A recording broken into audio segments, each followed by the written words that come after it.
વિદ્યાર્થી મિત્રો નમસ્કાર। આજે આપણે ધોરણ 12 વિષય તત્વજ્ઞાનની અંદર પ્રકરણ 1 વિધાન માટેના રૂપો અને તેના પ્રકારોનો અભ્યાસ કરીશું। આપણે ગયા લેક્ચરની અંદર વિધાન માટેના રૂપોના પ્રકારોનો અભ્યાસ કર્યો હતો, તો એના કેટલાક આજે આપણે ઉદાહરણો જોઈએ। તો અહીં વિધાન માટે રૂપના 3 પ્રકારો છે।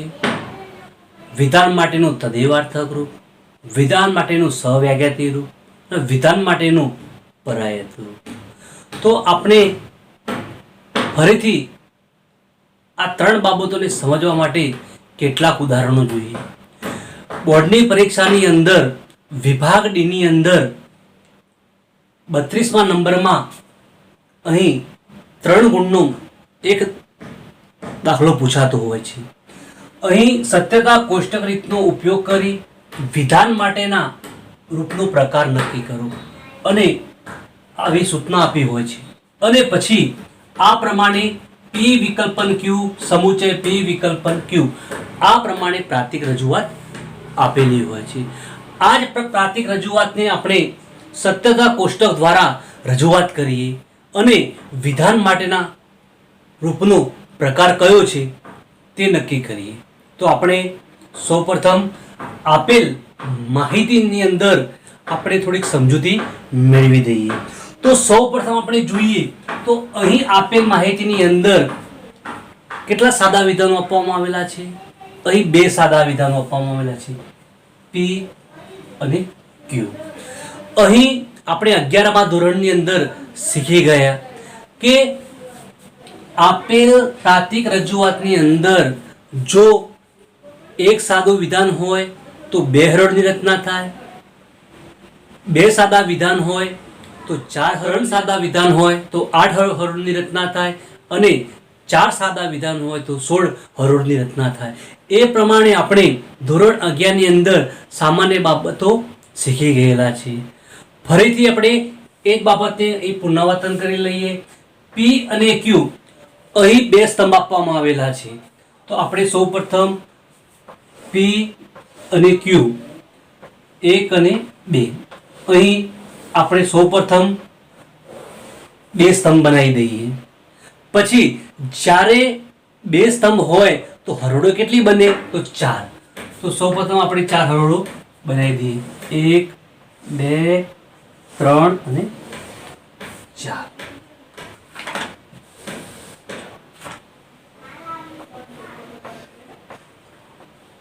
અને 4 હરોળ બની। જ્યારે 4 હરોળ હોય ત્યારે સત્યતા કોષ્ટકનો ઉપયોગ કઈ રીતના કરવાનો? સૌપ્રથમ 2 સત્ય લઈ લેવાના, 2 અસત્ય લઈ લેવાના, એક સત્ય અસત્ય, સત્ય અને અસત્ય। તો આ નિયમ પ્રમાણે સત્યતા કોષ્ટકનો ઉપયોગ કરવામાં આવે છે। હવે આપણે આપેલ પ્રાતિક રજૂઆતની અંદર જોઈએ તો સૌપ્રથમ અહીં જોઈએ તો પી અને ક્યુ અહીં 2 સાદા વિધાનો આપેલા છે, એટલે આપણે અહીં 4 હરોળની રચના કરી દીધી અને 2 મુખ્ય સ્તંભ બને છે, પી અને ક્યુ। તો સૌપ્રથમ અહીં આપેલ પ્રાતિક રજૂઆતની અંદર કોઈ પણ સત્યતા ખોટું બનાવવું હોય તો પ્રથમ બાબત કઈ નક્કી કરવી જોઈએ કે આપેલ પ્રાતિક રજૂઆતની અંદર સાદા વિધાનો કેટલા છે? જો જેટલા સાદા વિધાનો હોય એ પ્રમાણે સ્તંભ બનાવી દેવાના।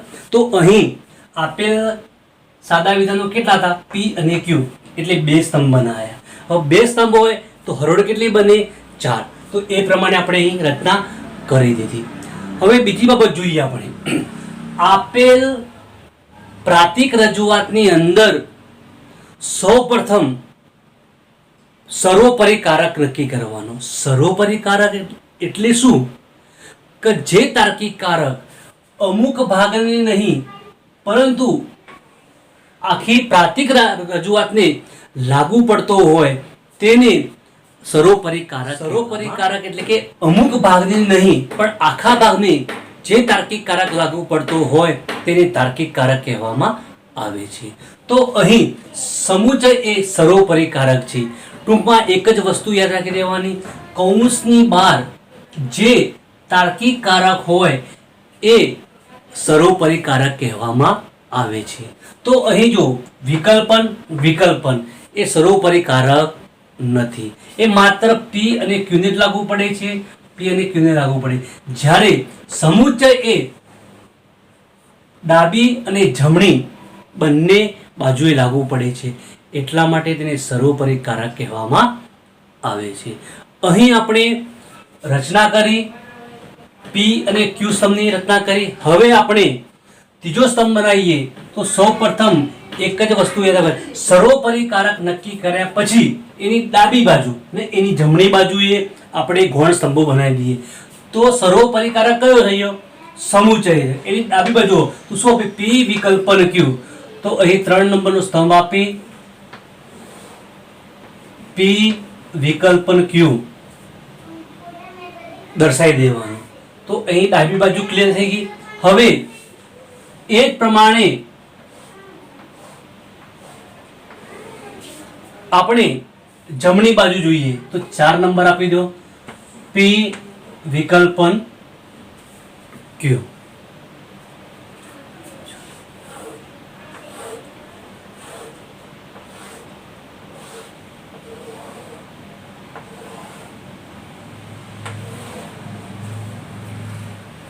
હવે જોઈએ અહીં ડાબી અને જમણી બાજુ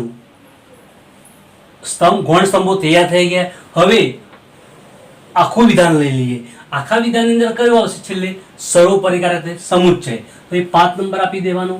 5 નંબર આપ્યા બાદ પી વિકલ્પન ક્યુ સમુચય પી વિકલ્પન ક્યુ.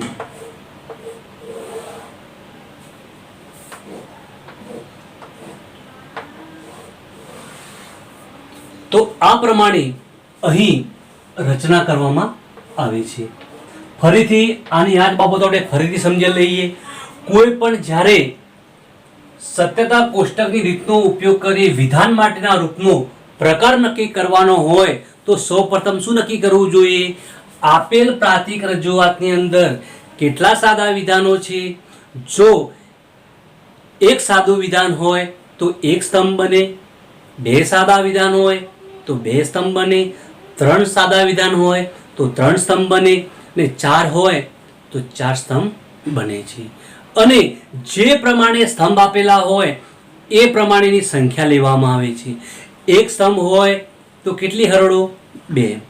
2 સ્તંભ હોય તો 4, 3 હોય તો 8 ને 4 હોય તો 16. તો આ પ્રમાણે અહીં બોર્ડની પરીક્ષાની અંદર વિકલ્પ તરીકે પણ ઘણીવાર પૂછવામાં આવતું હોય છે. કે એક સાદું વિધાન હોય તો કેટલી હરોળની રચના થાય? 2 સાદા વિધાનો હરોળની રચના કેટલી થાય? તો આ પ્રમાણે વિકલ્પો પૂછવામાં આવતા હોય છે. અહીં આપણે સૌપ્રથમ શું નક્કી કરવાનું? સાદા વિધાનો કેટલા છે. એટલે આપેલ પ્રાતિક રજૂઆતની અંદર 2 સાદા વિધાન છે. તો અહીં પી અને ક્યુ આપણે 2 સ્તંભની રચના કરી. હવે અહીં સર્વોપરિકારક કયો છે? તો સર્વોપરિકારક એટલે કે આખા વિધાનને જે તાર્કિક કારક લાગુ પડતો હોય તો તેને સર્વોપરિકારક કહેવામાં આવે છે. તો અહીં જોઈએ આપણે તો વિકલ્પન માત્ર પી અને ક્યુ ને જ લાગુ પડે છે. અહીં વિકલ્પન પી વિકલ્પન ક્યુ અહીં માત્ર લાગુ પડે. જ્યારે સમુચય એ આખા વિધાનને લાગુ પડે છે. તેથી સમુચય એ સર્વોપરિકારક તરીકે ઓળખવામાં. ટૂંકમાં એક જ વસ્તુ યાદ રાખવાની કે જે તાર્કિક કારક કૌંસની બહાર હોય તેને સર્વોપરિકારક તરીકે લઈ લેવાનું. તો અહીં તમે જુઓ આ ડાબી બાજુ અને આ જમણી બાજુ, તો અહીં સર્વોપરિકારક તરીકે સમુચય જોવા મળે છે. તો સૌપ્રથમ આપણે જે સર્વોપરિકારક હોય સમુચય તો એની ડાબી બાજુએ અને જમણી બાજુએ ગૌણ સ્તંભો બનાવી દેવાના. અહીં આપણે ડાબી બાજુનો સ્તંભ બનાવ્યો પી વિકલ્પન ક્યુ, જમણી બાજુનો સ્તંભ બનાવ્યો પી વિકલ્પન ક્યુ, અને છેલ્લે આપણે મુખ્ય સ્તંભ એટલે કે જેના આધારે વિધાન માટેનો પ્રકાર નક્કી કરવાનો છે, એટલે સમગ્ર પ્રાતિક રજૂઆત જોઈએ તો P વિકલ્પન Q સમુચય P વિકલ્પન Q. હવે એક વસ્તુ તમારે યાદ રાખવાની, આટલી બાબત આપણે ક્લિયર કર્યા બાદ ફરીથી આપણે જે તાર્કિક કારકો મુખ્ય 5 છે એમાં 5 ની અંદર કોષ્ટકની રજૂઆત કરી. હવે આપણે સૌ પ્રથમ એક બાબત યાદ રાખવાની, વિકલ્પન P વિકલ્પન Q. અહીં વિકલ્પન છે તો વિકલ્પનનો મતલબ થાય FF બરાબર F. જ્યારે વિકલ્પ આવે ત્યારે શું યાદ રાખવાનું, FF બરાબર F મૂકી દેવાનું. આપણે ચેક કરવાનું તો અહીં FF બરાબર F અહીંયા મૂકી દેવાનું છે, FF બરાબર F. તો આ પ્રમાણે તો અહીં આપણે વિકલ્પનના લક્ષણને આધારે આપણે તાલ્યું કે આપેલ વિધાન P કેવું હોય, અસત્ય હોય, Q કેવો હોય, અસત્ય હોય. તો P વિકલ્પન Q શું બને, અસત્ય બને, નહીતર સત્ય. હવે એ પ્રમાણે આપવામાં આવેલું નથી એટલા માટે સત્ય બને. આવા સંયુક્ત વિધાનને આપણે વિકલ્પન વિધાન કહેવામાં આવે છે. ટૂંકમાં આપણે એક જ વસ્તુ યાદ રાખવાની કે જ્યારે P અને Q અસત્ય હોય ત્યારે P વિકલ્પન Q અસત્ય બને છે. અહીં આપણે સ્તંભ નંબર 3 ની રચના કરવા માટે 1 અને 2 નો ઉપયોગ કર્યો, 1 અને 2 અને કૌંસની અંદર વિકલ્પન. હવે એ જ પ્રમાણે સ્તંભ નંબર 4 ની રચના કરીએ તો અહીં તાર્કિક કારક વિકલ્પન, તો એ જ પ્રમાણે ફરીથી તો વિકલ્પન મતલબ શું થાય, FF બરાબર F. આપણે સ્તંભ નંબર P એટલે સ્તંભ નંબર 1, Q એટલે 2, તો આપણે શાનો ઉપયોગ કરવાના, 1 અને 2 નો, અને કૌંસની અંદર વિકલ્પન. તો અહીં તમે જુઓ વિકલ્પન મતલબ થાય FF બરાબર F, નહીતર સત્ય. તો અહીં આપણે આપેલી સત્યતા કોષ્ટકની અંદર ડાબી અને જમણી બાજુ બંને બાબતો ક્લિયર કરી. હવે આપણે સર્વોપરી કારક નો સ્તંભ લઈ લઈએ તો P વિકલ્પન Q સમુચય P વિકલ્પન Q. તો અહીં સર્વોપરી કારક કયો છે, સમુચય. જ્યારે સમુચય આવે ત્યારે શું યાદ રાખવાનું, લક્ષણ પ્રમાણે TT બરાબર T. એટલે આપેલા બંને વિધાનો કેવા હોવા જોઈએ, સત્ય હોય તો જ સમુચય સત્ય બને, નહીતર અસત્ય બને. તો સૌપ્રથમ આપણે જોઈએ તો એની આ ડાબી બાજુ, આ એની જમણી બાજુ. ડાબી બાજુની અંદર કયો છે તો 3 નંબરનો સ્તંભનો ઉપયોગ કરવાનો. જમણી બાજુ કયા નંબરનો સ્તંભ છે તો 4 નંબરનો, અને આપણે શાનો ઉપયોગ કરવાના છે, સમુચયનો. તો સમુચય મૂકી દેવાનો. તો અહીં જોઈએ હવે સ્તંભ નંબર 3 અને 4 નો ઉપયોગ કરીશું. તો સ્તંભ નંબર 3 અને 4 શું યાદ રાખવાનું, સમુચયનો મતલબ શું થાય, આપેલા બંને વિધાનો કેવા હોવા જોઈએ, સત્ય હોવા જોઈએ. તો અહીં કેવા છે બંને વિધાનો, સ્તંભ નંબર 3 અને 4 ની અંદર સત્ય, તો TT બરાબર T. અહીં 3 અને 4 ના બંને વિધાનો કેવા છે, સત્ય છે, તો એ આપણે સત્ય મૂકી દે. અહીં પણ સત્ય છે, અહીં બંને વિધાનો અસત્ય છે એટલા માટે અસત્ય હશે. તો આપેલ સત્યતા કોષ્ટકની રચના આ પ્રમાણે કરવામાં ની અંદર વિધાન માટેના રૂપનો પ્રકાર નક્કી કરવામાં આવે છે. તો અહીં આપણે જોઈએ છીએ કે સ્તંભ નંબર 5 ની અંદર પ્રથમ હરોળ સત્ય, બીજી હરોળની અંદર સત્ય, ત્રીજી હરોળની અંદર સત્ય અને ચોથી હરોળમાં અસત્ય જોવા મળે છે. એટલે કે સ્તંભ નંબર 5 ની અંદર વિધાન માટેના રૂપનો પ્રકાર નક્કી કરવો હોય તો અમુક જગ્યાએ એટલે કે 1, 2 અને 3 આ જે 3 હરોળ આપવામાં આવી છે એની અંદર વિધાન કેવું છે, સત્ય છે, અને સ્તંભ નંબર 4 ની અંદર અસત્ય છે. એટલે કે આપેલા સત્યતા કોષ્ટકની અંદર સ્તંભ નંબર 5 માં વિધાન માટેના રૂપની રજૂઆત કરવામાં આવેલી છે. સ્તંભ નંબર 5 ની અંદર એકથી ત્રણ હરોળની અંદર સત્ય જોવા મળે છે અને સ્તંભ નંબર 4 ની અંદર અસત્ય જોવા મળે છે. માટે આપેલ વિધાન માટેનું રૂપ પરાયત રૂપ છે. કારણ કે પરાયત રૂપ એટલે કે અમુક સ્થાનાપતિ નિદર્શનો સત્ય હોય, અમુક અસત્ય હોય, તેને વિધાન માટેનું પરાયત રૂપ કહેવામાં આવે છે. તો અહીં છેલ્લે નિર્ણય લખી દેવાનો. તો નિર્ણયની અંદર તમારે નોંધ કરવાની કે આપેલ સત્યતા કોષ્ટકની અંદર સ્તંભ નંબર 5 માં સમગ્ર જટિલ સંયુક્ત વિધાનની રચના કરવામાં આવેલી છે. આપેલા વિધાન માટેનું રૂપ પરાયત રૂપ છે. 1, 2 અને 3 ની હરોળમાં સત્ય, સત્ય અને સત્ય, અને 4 નંબરની હરોળમાં અસત્ય છે. માટે આપેલ સત્યતા કોષ્ટકના સ્તંભ નંબર 5 માં વિધાન માટેનું રૂપ પરાયત રૂપ કહેવામાં આવે છે. તો આ પ્રમાણે બોર્ડની પરીક્ષાની અંદર દાખલા પૂછવામાં આવતા હોય છે. તો સૌપ્રથમ એક જ બાબત નક્કી કરવાની તમારે કે આપેલ વિધાનની અંદર કેટલા સાદા વિધાનો છે. બીજી બાબત, સર્વોપરી કારક કયો છે. ત્રીજી બાબત, એની અંદર કેટલા સાદા સ્તંભ અને કેટલી હરોળો બનશે તે નક્કી કરી દેવાની. તો એ આ પ્રમાણે અહીં સત્યતા કોષ્ટક વાત કરીએ. સત્યતા કોષ્ટકની રીતનો ઉપયોગ કરી વિધાન માટેના રૂપનો પ્રકાર નક્કી કરો. તો અહીં આપણે સૌપ્રથમ આપેલા પ્રાતિક રજૂઆતની અંદર કેટલા સાદા વિધાનો છે. તો આપેલ પ્રાતિક રજૂઆતની અંદર તો અહીં આપણે નિષેધ P વિકલ્પ નિષેધ Q, અહીં 2 સાદા વિધાનો આપવામાં આવેલા છે. અહીં સર્વોપરીકારક વિકલ્પન છે. તો વિકલ્પનની ડાબી બાજુએ નિષેધ P અને નિષેધ Q. તો સૌપ્રથમ આપણે અહીં જોઈએ તો આપેલા પ્રાતિક રજૂઆતની અંદર 2 સાદા વિધાન છે. 2 સાદા વિધાન હોય તો સ્તંભ P અને Q આપણે સૌપ્રથમ 2 સ્તંભ બનાવી દેવાના. બીજી બાબત, જ્યારે 2 સ્તંભ હોય તો હરોળની રચના કેટલી થાય તો 4.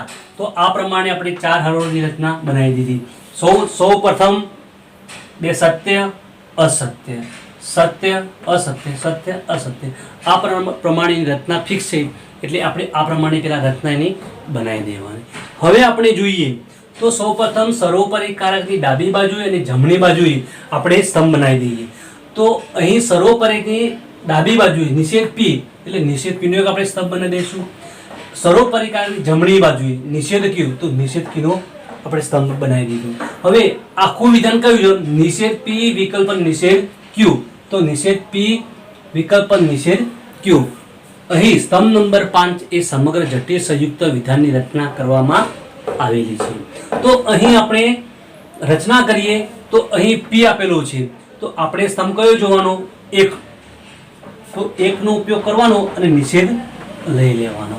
તો અહીં આપણે નિષેધ હોય ત્યારે આપણે શું યાદ કરવાનું? સત્ય હોય તો અસત્ય અને અસત્ય હોય તો સત્ય. ચલો અહીંયા શું આપવામાં આવ્યું છે? સત્ય, તો આપણે અસત્ય. અહીંયા શું આપવામાં? સત્ય, તો અસત્ય. અહીં અસત્ય, અહીં સત્ય. અહીં શું આપવામાં આવ્યું? અસત્ય, તો સત્ય. તો આ પ્રમાણે T આપેલો તો F, T હોય તો F, F હોય તો T, F હોય તો T. આ પ્રમાણે સ્તંભ નંબર 3 ની રચના કરવામાં આવે છે. હવે આપણે નિષેધ Q નો સ્તંભ લઈ લઈએ. તો એ નિષેધ Q આપેલું છે એટલા માટે આપણે Q જોવું પડે. તો Q કયા સ્તંભ નંબરમાં છે? તો 2 નંબરની અંદર. તો એ જ પ્રમાણે ફરીથી નિષેધ લઈ લઈએ. T હોય તો અહીં અસત્ય, T હોય તો F, F હોય તો T, T હોય તો F, F હોય તો T. તો આ પ્રમાણે રચના કરવામાં આવી છે. અહીં આપણે શાનો ઉપયોગ કર્યો? સ્તંભ નંબર 2 કૌંસની અંદર નિષેધ. તો આ પ્રમાણે એની રચના કરવામાં આવે છે. હવે અહીં આપણે સ્તંભ નંબર 3, 4 અને 5 એ ગૌણ સ્તંભો છે.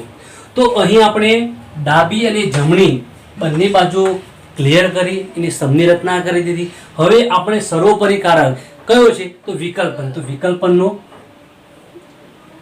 વિશે જોઈએ સ્તંભ. તો અહીં તમે જુઓ નિષેધ પી કયા સ્તંભ નંબરમાં? તો 3 નંબર.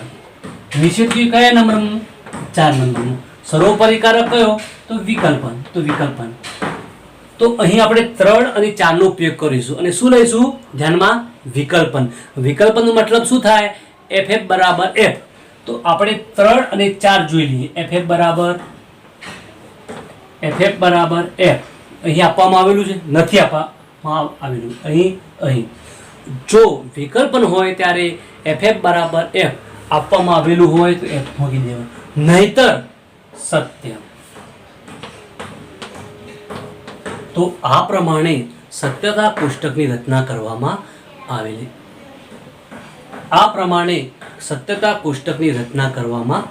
છે. અહીં સત્યતા કોષ્ટક બની ગયા પછી એનો છેલ્લે નિર્ણય લખવાનો હોય છે. તો નિર્ણયની અંદર આ પ્રમાણે આપેલા સત્યતા કોષ્ટકની અંદર સ્તંભ નંબર 5 માં સમગ્ર જટિલ સંયુક્ત વિધાનની રચના કરવામાં આવેલી છે. તો આપણે પ્રથમ હરોળ અસત્ય છે, બીજી હરોળ સત્ય છે, ત્રીજી હરોળ સત્ય છે, ચોથી હરોળ સત્ય છે. તો અહીં કેટલીક હરોળમાં સત્ય જોવા મળે છે, કેટલીક હરોળમાં અસત્ય જોવા મળે છે. માટે વિધાન માટેનું રૂપ પરાયત રૂપ છે.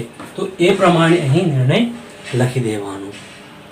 તો અહીં પરાયત રૂપ એટલે કે જે રૂપના તમામ સ્થાનાપતિ નિદર્શો અમુક અસત્ય હોય, અમુક સત્ય હોય, તેને વિધાન માટેનું પરાયત રૂપ કહેવામાં આવે છે.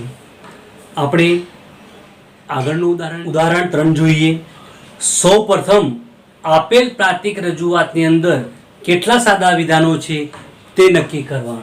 તો આપેલ પ્રાતિક રજૂઆતની અંદર એક જ સાદું વિધાન આપવામાં આવેલું છે એ. તો એક સ્તંભ હોય. જ્યારે એક સ્તંભ હોય ત્યારે હરોળ કેટલી બને? 2 બને. તો આપણે 1 અને 2 હરોળ બનાવી દીધી. જ્યારે 2 હરોળ હોય ત્યારે સત્યતા કોષ્ટકની રીત પ્રમાણે આપણે જોઈએ તો સ્તંભની રચના T અને F આ પ્રમાણે એની રચના ફિક્સ હોય છે. તો આ પ્રમાણે સત્યતા કોષ્ટકની અંદર જ્યારે એક સ્તંભ આપવામાં આવેલો હોય, એક સાદું વિધાન આપવામાં આવેલું હોય ત્યારે સૌપ્રથમ T અને F લઈ લેવાનું. આ એની રચના ફિક્સ હોય છે. હવે આપણે અહીં આપેલ પ્રાતિક રજૂઆતની અંદર સૌપ્રથમ સર્વોપરિકારક કયો છે? તો શરતીય સર્વોપરિકારક છે. આ એની ડાબી બાજુ, આ એની જમણી બાજુ. અહીં સૌપ્રથમ આપણે શું કરવાનું? સાદા વિધાન કેટલા છે? 1 સ્તંભ બનાવી દીધો. એક સાદું વિધાન એટલે હરોળ કેટલી બને? 1 અને 2. તો 2 હરોળ બનાવી દીધી અને T અને F આપણે મૂકી દીધું. હવે આપેલ પ્રાતિક રજૂઆતની અંદર ડાબી બાજુએ શું છે? નિષેધ A.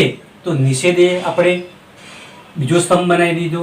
એની જમણી બાજુએ અહીં ડબલ નિષેધ આપવામાં આવેલા છે. નિષેધ A. તો જ્યારે ડબલ નિષેધ આપવામાં આવેલો હોય ત્યારે એક બાબત યાદ રાખવાની. તો સૌપ્રથમ એનો નિષેધ લેવાનો હોય તો અહીં T હોય તો F કરી દેવાનું, F હોય તો T કરી દેવાનું. પછી ડબલ નિષેધ આપવાનો સ્તંભ આપવામાં આવેલો હોય તો અહીં તો નિષેધનો ડબલ નિષેધ કરવાનો. તો અહીં નિષેધ આપવામાં આવેલો હોય એનો નિષેધ લેવાનો હોય તો ડબલ નિષેધ કરી અને F હોય તો T અને T હોય તો F. તો આ પ્રમાણે એની રચના કરવામાં આવે છે. તો અહીં જોઈએ તો A નિષેધ તો T હોય તો F, F હોય તો T. આપણે શાના આધારે રચના કરી? તો એકના આધારે અને કૌંસની અંદર નિષેધ લઈ લેવાનો. હવે એક પ્રમાણે સ્તંભ નંબર 3 ની રચના કરીએ. તો અહીં ડબલ નિષેધ આપવામાં આવેલો છે. આપણે કયો સ્તંભના આધારે નક્કી કરીશું? સ્તંભ નંબર 2 ના આધારે કૌંસની અંદર નિષેધ. તો સૌપ્રથમ આપણે જોઈએ તો અહીં સત્ય, અહીં F આપવામાં આવે. F હોય તો T અને T હોય તો F. આ પ્રમાણે એની રચના કરવામાં આવે છે.